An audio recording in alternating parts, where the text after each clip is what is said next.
Vincent Maloy is 7 years old. He's always polite and does what he's told. For a boy his age, he's considerate and nice. But he wants to be just like Vincent Price.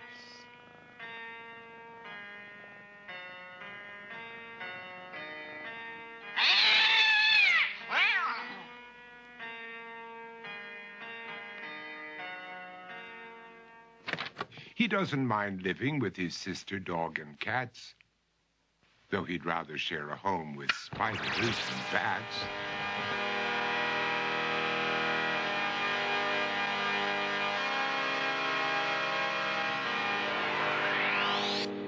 There he could reflect on the horrors he's invented.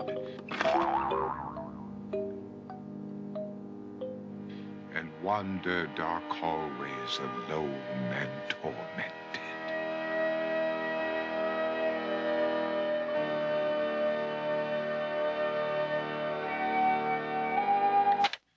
Vincent is nice when his aunt comes to see him, but imagines dipping her in wax for his wax museum.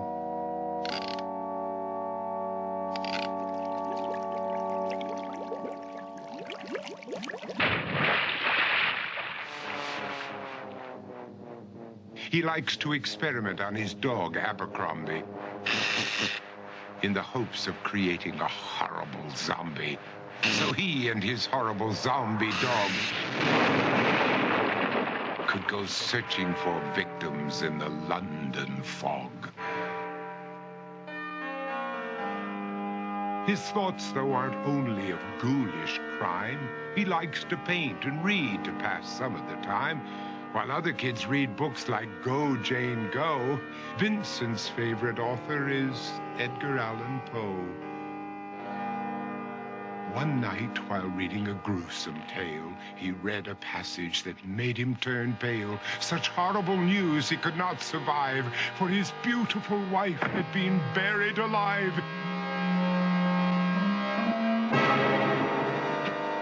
He dug out her grave to make sure she was dead, unaware that her grave was his mother's flower bed. His mother sent Vincent off to his room. He knew he'd been banished to the Tower of Doom, where he was sentenced to spend the rest of his life alone with the portrait of his beautiful wife. While alone and insane, encased in his tomb, Vincent's mother burst suddenly into the room. She said, "If you want to, you can go out and play. It's sunny outside and a beautiful day."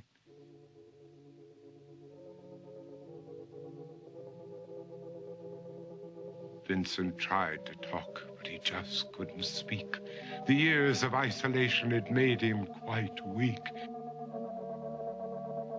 So he took out some paper and scrawled with a pen, "I am possessed by this house and can never leave it again."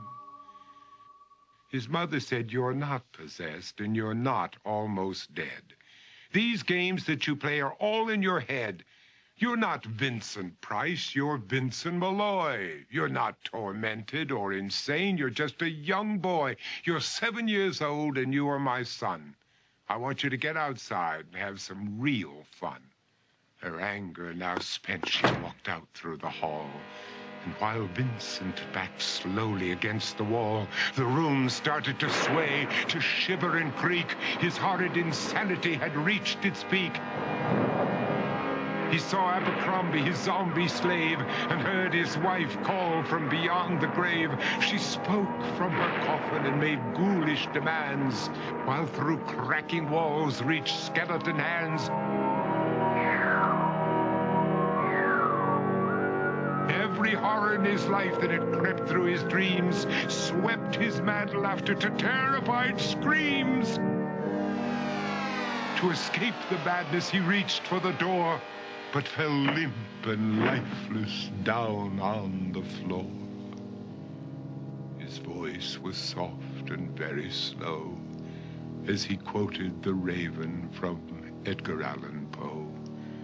And my soul from out that shadow that lies floating on the floor shall be lifted nevermore.